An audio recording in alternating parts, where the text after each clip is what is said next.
So if I have a 5 microcoulomb charge here and I have a 4 microcoulomb charge there, we both know why these two, what's going to happen. If I put them close to each other, they're going to repel each other. Whether they actually move or not depends upon other forces, but if I have a universe with just these two charges, they'll repel. We talked about in terms of forces that like charges repel. We talked about in terms of electric field that this one produces an electric field going outwards. This one senses the electric field and goes in the same direction. But let's talk about now about why it moves in terms of potential energy. So if I have this 5 microcoulomb charge here and the 4 microcoulomb charge here, and I'm not quite sure why I rewrote it, but I did anyway, and they are 1 meter apart, we can calculate the potential energy. Would end up being 9 times 10 to the 9th times 5 times 10 to the negative 6th times 4 times 10 to the negative 6th over 1 squared. Over 1. And so this is 9E9, 5E6 negative, 4E6 negative, and I end up with 0.18 joules.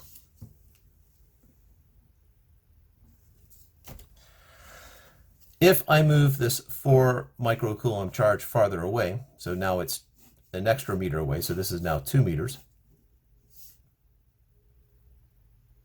then the potential energy at this point right here of the system, potential energy of the system, is 0.09 joules.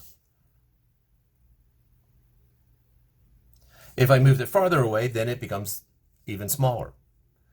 So let's think about this. If I put the 4 microcoulomb charge here, close to the 5 microcoulomb charge, let's say I start out with initial speed of 0, in other words, it has no kinetic energy. When I let go and it starts to move, kinetic energy will have to go up. So if the 4 microcoulomb moves, kinetic energy increases.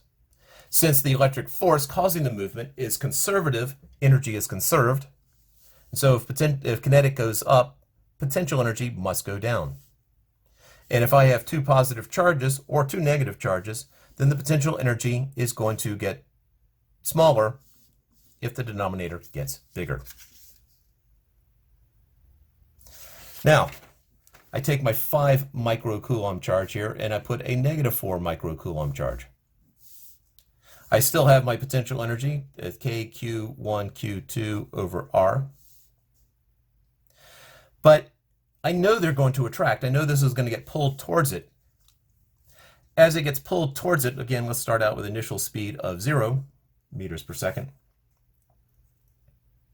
As it gets pulled towards it, R becomes smaller, but I have a fraction here where the denominator is getting smaller. Let's think about that. If I have so 24 over 8, that's 3. If I let the denominator get smaller, so over 6, that becomes 4, doesn't my fraction become bigger? 24 over 4, 6, and so on. Why is it that on the surface it might appear that potential energy is going to get bigger as R gets smaller? So pause if you need to think about why this is not a problem here. Now I'm assuming that you either pause or let it keep running. Either way, let's talk about what's happening here. The difference is that they are opposite charges and therefore the numerator is negative. And so as the denominator gets smaller, we get more and more negative. We do get a smaller number. So in terms of potential energy, if they're the same sign, as we did over here, if they're the same sign, the potential energy decreases as you get farther away, so kinetic energy will increase as it gets farther away. If they are opposite signs, the potential energy will decrease if they get closer to each other, becomes more and more negative. And so opposite charges, they will move towards each other.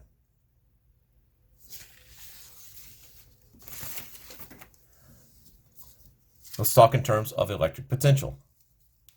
I have a 2 nanocoulomb charge sitting right here. I know that the electric potential is KQ over R.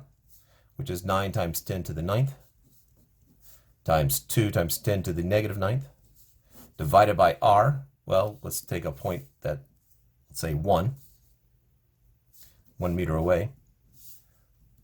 The potential becomes 18 volts right there. If I'm now 2 meters away, I'm dividing by 2, it's 9 volts. If I am 3 meters away, it's 6 volts. So for a positive charge here, my electric potential gets smaller as I go away. If I have a negative 2 nanocoulomb charge, then if I'm 1 meter away, this is negative 18 volts, then negative 9 volts, then negative 6 volts. My potential gets bigger as I move away. So if I put a positive charge here, I know they'll be repelled based upon earlier stuff that we've done. And so the proton's going to move in that direction.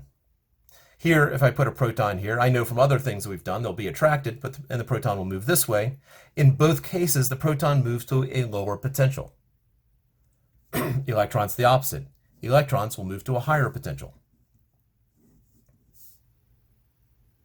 So for a positive charge here, the potential gets smaller the farther away you go. For a negative charge, it gets bigger the farther away you go, the opposite of that. And positive charges will move to a lower potential, negative charges will move to a higher potential. And that's the explanation for why the charges will get closer or farther away that's the fourth explanation for why that happens.